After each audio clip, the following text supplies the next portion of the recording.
भोपाल से लेके, मिन्हाज से लेके, नजीब से लेकर के कतारों में खड़े हुए 75 से ज्यादा लोगों की मौतें हो चुकी हैं।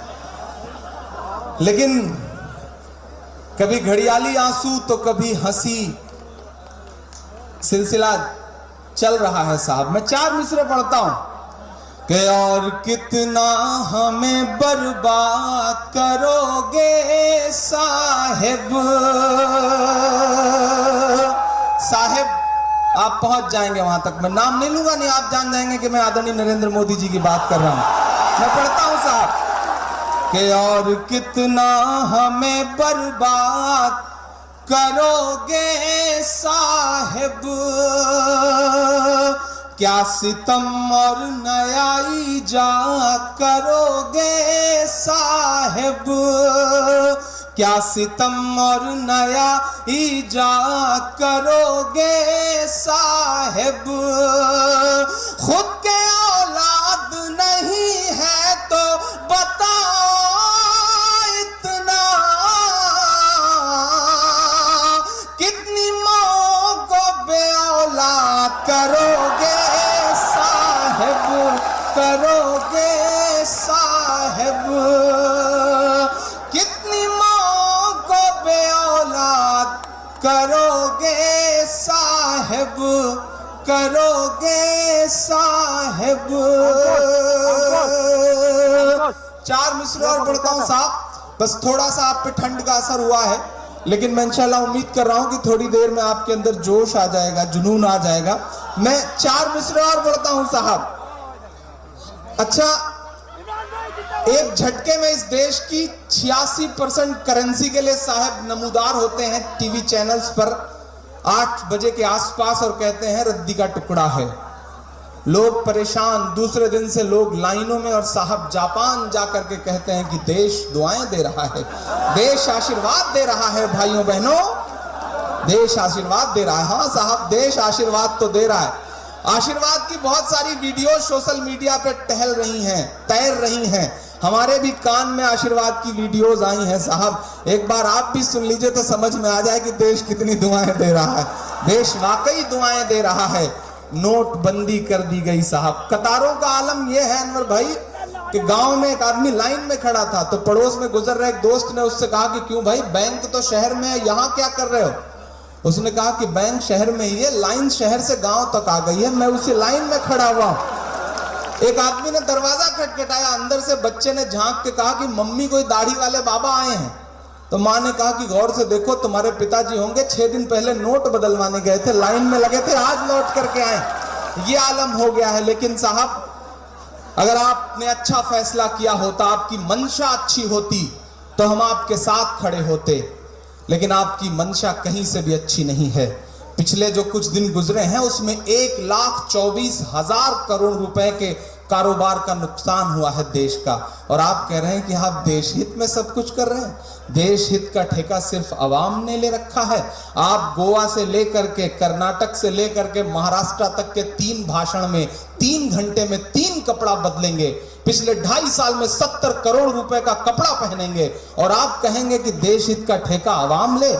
नहीं साहब। मैं 4 मिसरे पढ़ता हूं और आपसे दुआएं मांगता हूं कि कौन कहता है कि दिल में वतन नहीं रखते,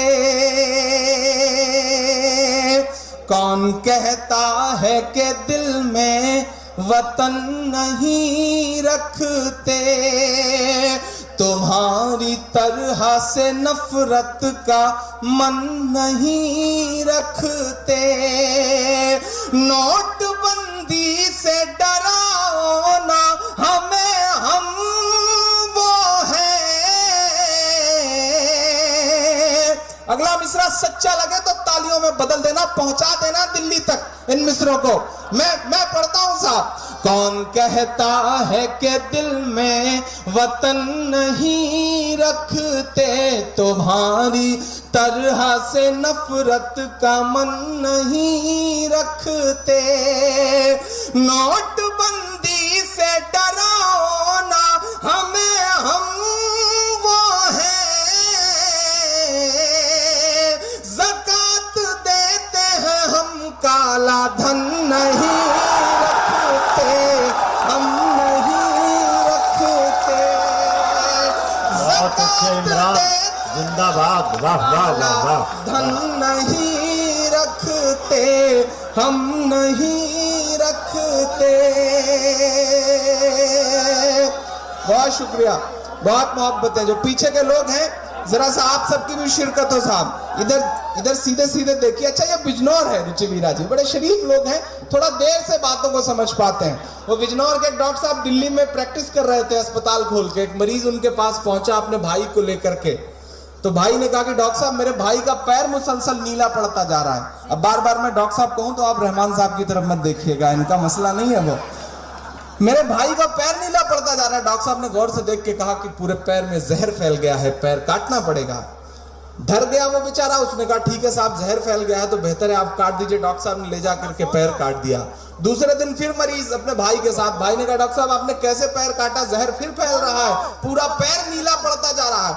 डॉक्टर साहब ने गौर से मुआयना देख के कहा ओहो गलती हो गई, इनकी तो लुंगी कलर छोड़ रही है, मैं तो समझ ही नहीं पाया था। तो ये बात है साहब, बिजनौर थोड़ी देर से चीजों को समझता है, लेकिन मोहब्बतों को समझने में जो भी आप वक्त लें, लेकिन समझ जाए तो फिर उसका सबूत दें आप। मैं पढ़ता हूं 4 मिसरे और बहुत अच्छा सुन रहे हैं। आज हम यहाँ खड़े हैं, लेकिन आज ही के दिन 2 मिनट रुक जाइए। 7 जवान, 2 अफसर और 5 जवान, 7 शहीदों को हमने खोया है कश्मीर में। 7 जवान आज के दिन। मैं उन जवानों की शहादत को सलाम करता हूं और इस देश की सत्ता से पूछना चाहता हूं कि जब आपने एक सर्जिकल स्ट्राइक कर ही दिया था जिसमें आप बता रहे थे कि सब तबाह कर दिया है हमने, उसके बाद अब तक तकरीबन 36 से ज्यादा जवान मारे कैसे गए, इसका जवाब कौन देगा। मैं 4 मिसरे पढ़ता हूं साहब और आपसे दुआएं मांगता हूं कि सरहद पर दहशत गर्दों का कब्जा है, सरहद पर दहशत गर्दों का कब्जा है, मुल्क पे झूठे हमदर्दों का कब्जा है, मुल्क पे झूठे हमदर्दों का कब्जा है। एक के बदले 10 सर की उम्मीद न रख।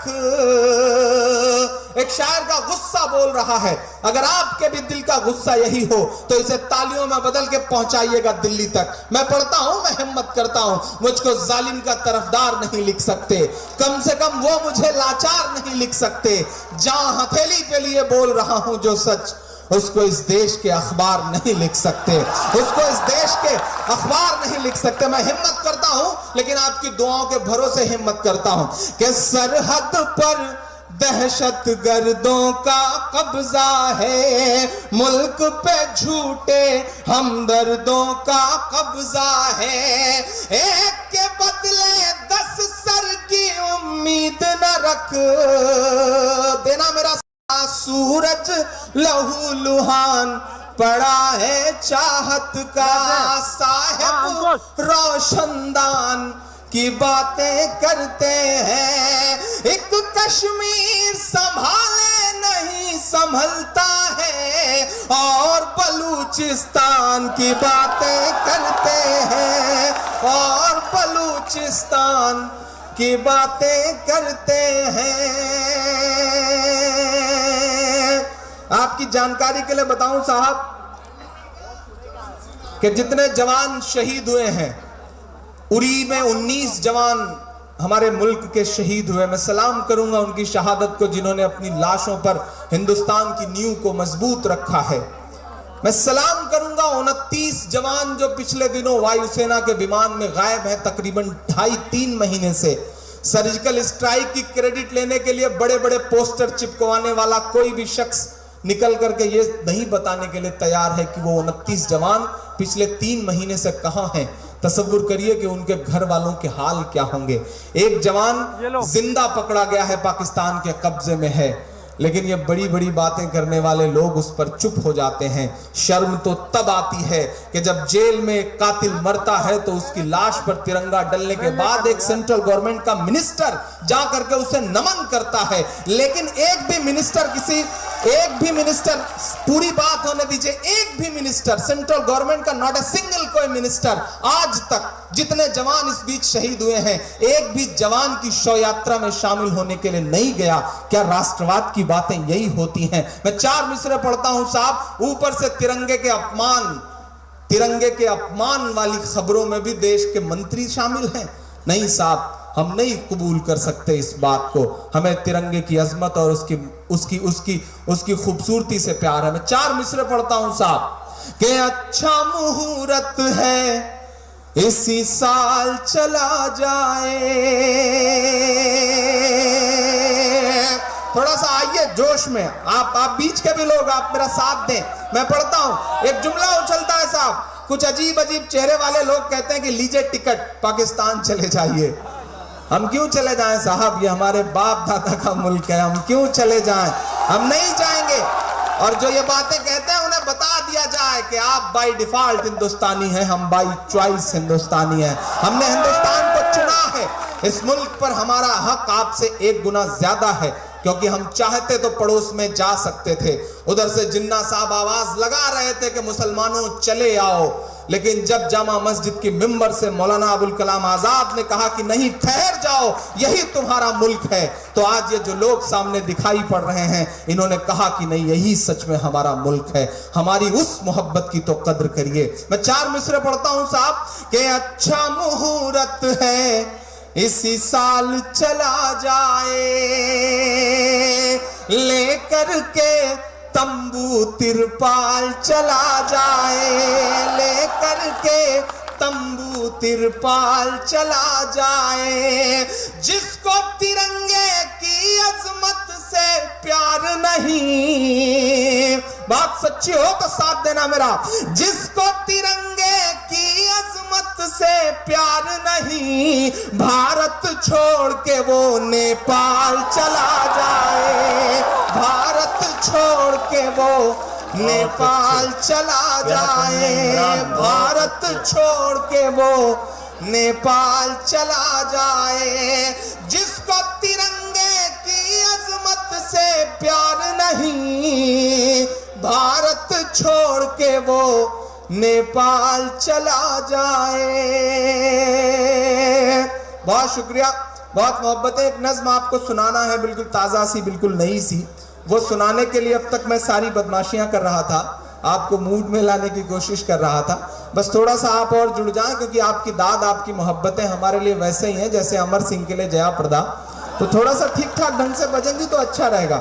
मैं 4 मिसरे पढ़ता हूं, जो कुछ मेरे आंखों के सामने बड़े बुजुर्ग इधर भी बैठे हैं, मैं उनकी भी खुसूसी दुआएं चाहूंगा। अच्छा, ये बिजनौर है साहब। जी जी जी जी, मैं पढ़ दूंगा। जो बड़े बुजुर्ग बैठे हैं उनकी भी थोड़ी सी शिरकत चाहूंगा। हालांकि ये बिजनौर है, तभी रुखसार पड़ रही थी तो कई बुजुर्गों ने अपनी आंखों के चश्मे उतार के साफ किए थे। उससे समझ में आ गया था कि साहब ये बड़ा खतरनाक सा बिजनौर है। वह एक दिन रेलवे स्टेशन पे 3 बुजुर्ग खड़े थे, माशाअल्लाह। एक बड़ी खूबसूरत सी लड़की सामने से गुजरी तो एक बुजुर्ग ने उसे देख के कहा सुभान अल्लाह। दूसरे साहब ने और गौर से देख के कहा माशाअल्लाह। तीसरे चचा ने कुछ ज्यादा ही गौर से देख के कहा इंशाअल्लाह। ये जो इंशाअल्लाह वाला एहसास है साहब, मैं उसे सलाम करता हूँ और 4 मिसरे पढ़ता हूँ। बस थोड़ा सा आपकी और शिरकत हो जाए तो फिर एक नज्म सुनाऊं बिल्कुल नई सी साहब कि पुराने हाल से बदतर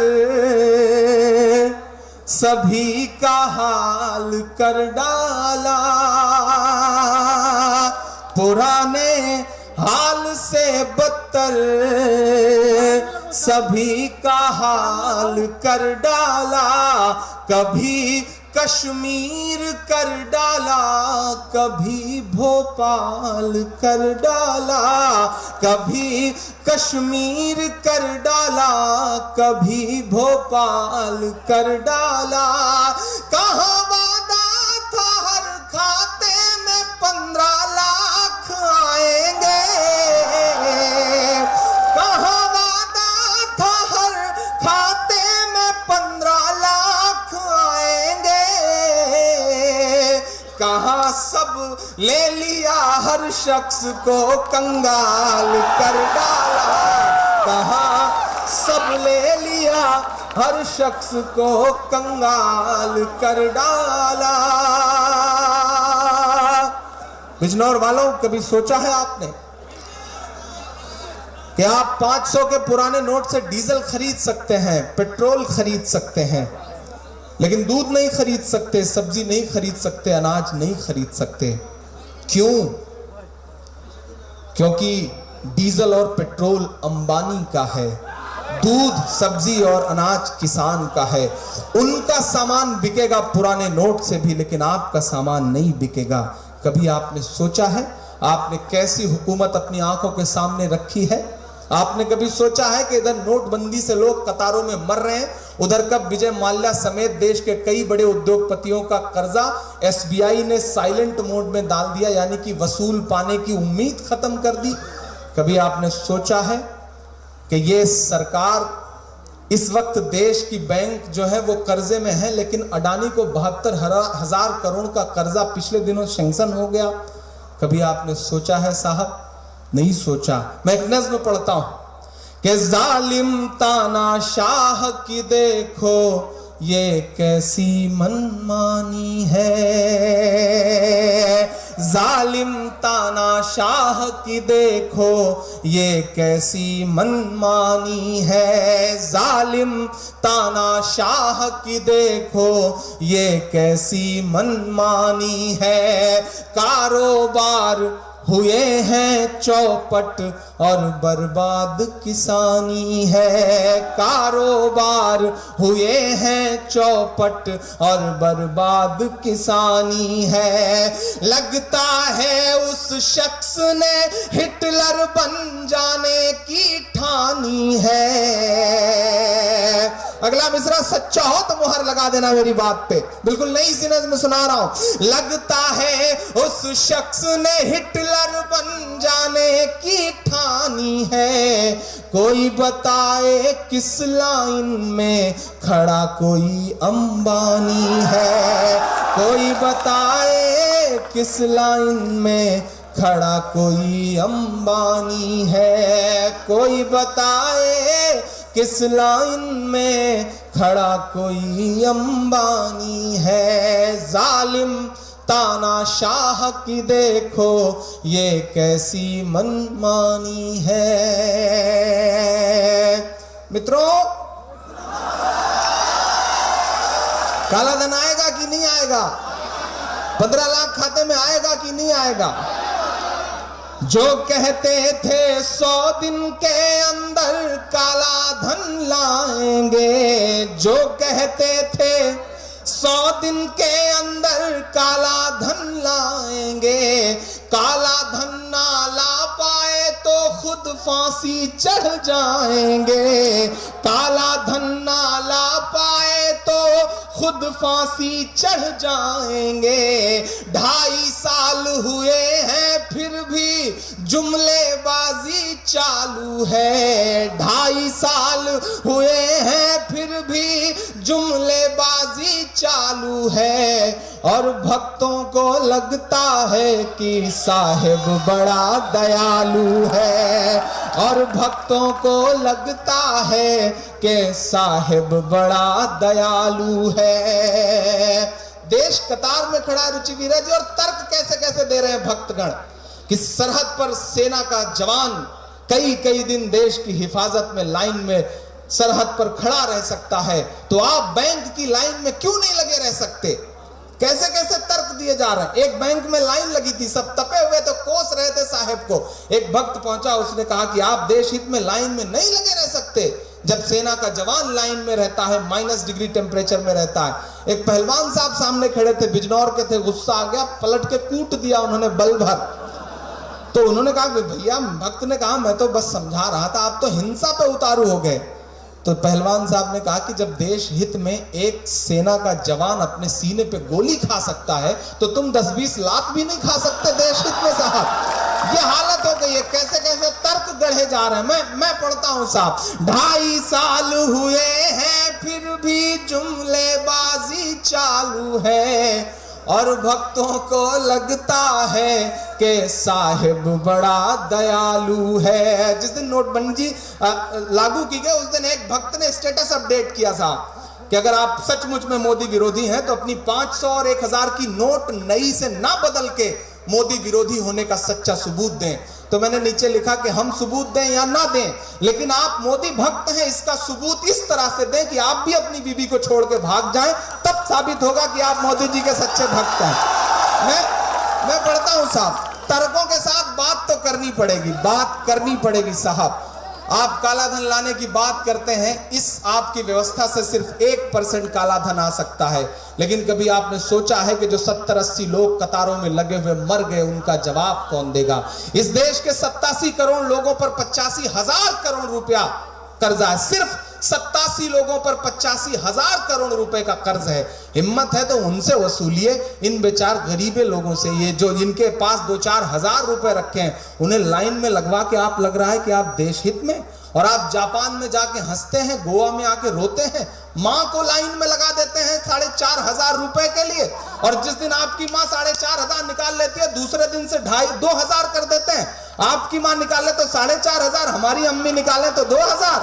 ये तो नाइंसाफी है साहब, ये तो बिल्कुल नाइंसाफी है। और मैं तो पूरी जिम्मेदारी के साथ एक बात कहता हूं कि फर्जी आंसू छलकाना पड़ जाए ये अमाल न कर, फर्जी आंसू छलकाना पड़ जाए ये अमाल न कर, पहले ही जज्बात नहीं है खुद को और कंगाल न कर। और वोट के नाम पे, नोट के नाम पे खूब सियासत कर, लेकिन माँ जैसे पाकीज़ा रिश्ते का तो इस्तेमाल न कर, माँ जैसे पाकीज़ा रिश्ते का तो इस्तेमाल न कर। के 2.5 साल हुए हैं फिर भी जुमलेबाजी चालू है, और साहेब को लगता है और भक्तों को लगता है कि साहेब बड़ा दयालु है। आम आदमी के ख्वाबों से,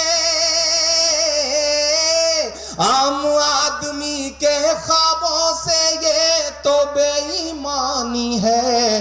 कोई बताए किस लाइन में खड़ा कोई अंबानी है, कोई बताए किस लाइन में खड़ा कोई अंबानी है। बहुत शुक्रिया, बहुत मोहब्बतें। आखिर में एक नज्म सुनाना चाह रहा हूँ जिसके लिए मेरे तमाम दोस्तों का हुक्म भी है और मेरी अपनी भी ख्वाहिश है कि मैं वो नज्म सुनाऊं। मैं उस नज्म को सुनाने के लिए ख़ास तौर से यहाँ पे आया भी। बिजनौर की दूरी बदायूं से शायद बहुत ज़्यादा नहीं है, नज़दीक ही है। एक माँ लाइन में लगी साहब तो देश की तमाम बड़ी मीडिया, देश के तमाम बड़े चैनलों पर प्राइम टाइम की खबरें पूरे दिन तैरती रहीं कि माँ लाइन में लगी 4500 रुपया बदलने के लिए। लेकिन एक और माँ है साहब जो उसी दिल्ली में बैठी है, वो उस माँ से ज्यादा चीख रही है, चिल्ला रही है, जंतर मंतर से लेकर के इंडिया गेट तक घसीटी जा रही है। लेकिन वो माँ मुसलसल चिल्ला के कह रही है कि मुझे मेरा बेटा वापस कर दो, मुझे मेरा नजीब वापस कर दो, मुझे मेरा लाल वापस कर दो। पूरी रात आपने जिस भी तरह से इस मुशायरे को सुना है, आपको मुबारकबाद। रुचिवीरा जी को बहुत मुबारकबाद, रहमान साहब को बहुत मुबारकबाद। अब तक बिजनौर में हुए तमाम मुशायरों से ज्यादा वेल मैनर्ड, वेल कल्चर्ड, अच्छा मुशायरा यकीनन इस मुशायरे को कहा जा सकता है। बहुत मुबारकबाद आपको। मैं 3-4 मुशायरों में शामिल रहा हूँ, तब जब फाकिर साहब ने बुलाया था या फिर चेयरमैन साहब ने बुलाया था, लेकिन जितना वेल मैनर्ड प्रोग्राम ये हुआ है इससे पहले शायद नहीं हुआ है। तो यकीनन इस पूरी कमेटी को मुबारकबाद दी जानी चाहिए।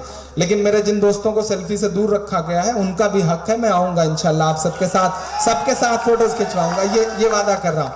मैं नज़्म शुरू करता हूँ साहब। मैं गया उस माँ के पास, मैं मिला उस माँ से, उस माँ के आंसुओं में न जाने क्यों मुझे ऐसा लगा कि मेरे अम्मी के आंसू शामिल हैं। मुझे ऐसा लगा कि नजीब की जगह अगर इमरान होता तो, नजीब की जगह कोई अशोक होता तो, नजीब की जगह कोई अनिल होता तो, नजीब की जगह कोई इरफान होता तो, न जाने क्यों मुझे उस माँ के आंसू की जगह मेरी अम्मी के आंसू लगे। मैं जब उस माँ से मिल के लौटा तो बहुत देर तक मेरे खुद के आंसू नहीं रुक पाए। एक नज़्म हुई जो धीरे धीरे उस तहरीक का हिस्सा बन गई। मैं वो नज़्म सुनाता हूँ। मेरे बहुत प्यारे दोस्त जावेद इकबाल साहब यहाँ बैठे हैं, उनकी भी फरमाइश थी कि मैं ये नज़्म सुनाऊँ। मैं पढ़ता हूँ और दुआएं मांगता हूँ डाइस से भी। सुना था कि बेहद सुनहरी है दिल्ली, समंदर सी खामोश गहरी है दिल्ली, सुना था कि बेहद सुनहरी है दिल्ली। समंदर सी खामोश गहरी है दिल्ली, मगर एक माँ की सदा सुन न पाए, मगर एक माँ की सदा सुन न पाए। तो लगता है गूंगी है बहरी है दिल्ली। सुना था कि बेहद सुनहरी है दिल्ली, समंदर सी खामोश गहरी है दिल्ली, मगर एक माँ की सदा सुन न पाए। तो लगता है गूंगी है बहरी है दिल्ली। वो आँखों में अश्कों का दरिया समेटे, वो उम्मीद का एक नजरिया समेटे। वो आँखों में अश्कों का दरिया समेटे, वो उम्मीद का एक नजरिया समेटे। यहाँ कह रही है वहाँ कह रही है, तड़प करके ये माँ कहे नज़्म को कि मिला हमेशा चाहत का पैगाम मदरसों से, मत जोड़ो आतंकवाद का नाम मदरसों से। कोई इल्जाम मदरसों से, कोई इल्जाम मदरसों से। पहला बंद पढ़ता हूं साहब कि यहाँ कुरान पाक की हर लम्हा है तिलावत होती, यहाँ कुरान पाक की हर लम्हा है तिलावत होती। जर्रे जर्रे में हमदर्दी और मोहब्बत होती, और मोहब्बत होती। कभी नहीं हो सकता कत्ले आम मदरसों से, मत जोड़ो आतंकवाद का नाम मदरसों से। कोई इल्जाम मदरसों से, कोई इल्जाम मदरसों से। एक बंद पढ़ता हूं साहब। एक सवाल पूछा था मेरे किसी दोस्त ने, मुझे चिट भेजी थी कि आप एक शेर पढ़ते हैं कि दिल्ली बता धोखा तुझे कब हमने दिया है, इतराने के लायक जो है सब हमने दिया है। हिंसा का जो इल्जाम लगाते हैं वो सुन ले, गांधी को महात्मा का लक़ब हमने दिया है। मेरे दोस्त ने मुझसे सवाल किया कि किताबों में तो यह है कि गुरु रविंद्रनाथ टैगोर जी ने महात्मा गांधी को महात्मा का लक़ब दिया था, मोहनदास करमचंद गांधी को। इतिहास लिखता है जैसे भी लिखा जाता है, इतिहास ने तो बहुत कुछ मैनिपुलेट किया। सच्चाई यह है कि शेखुल हिंद रहमतुल्लाह अलैह ने पहली बार मोहनदास करमचंद गांधी को महात्मा कह के पुकारा था और उन्हें महात्मा का लक़ब दिया था। ये तमाम बड़े बुजुर्ग इस बात को जानते हैं, इतिहास में कुछ भी दर्ज हो। लेकिन मैं तो सच बोलूंगा साहब कि जवाब मिल गया ना। चाहे शेखुल हिंद हो या फजले हक खैराबादी, चाहे शेखुल हिंद हो या फजले हक खैराबादी, जंगे आजादी में सबने अपनी जान लड़ा दी, अपनी जान लड़ा दी। मिला हमें आजादी का इनाम मदरसों से, मत जोड़ो आतंकवाद का नाम मदरसों से। कोई इल्जाम मदरसों से, कोई इल्जाम मदरसों से। मैं एक बंद पढ़ता हूं और एक बात कहता हूं कि बड़ी जरूरत देश को जब जब किया कमाल इन्हीं ने, बड़ी जरूरत देश को जब जब किया कमाल इन्हीं ने। देश को एक से एक बढ़ करके दिया है लाल इन्हीं ने दिया है लाल इन्हीं ने। 3 राष्ट्रपतियों के नाम मीडिया के मेरे दोस्त नोट करें और छापें, कुछ ये पहलू भी दिखाएं कि निकले जाकिर,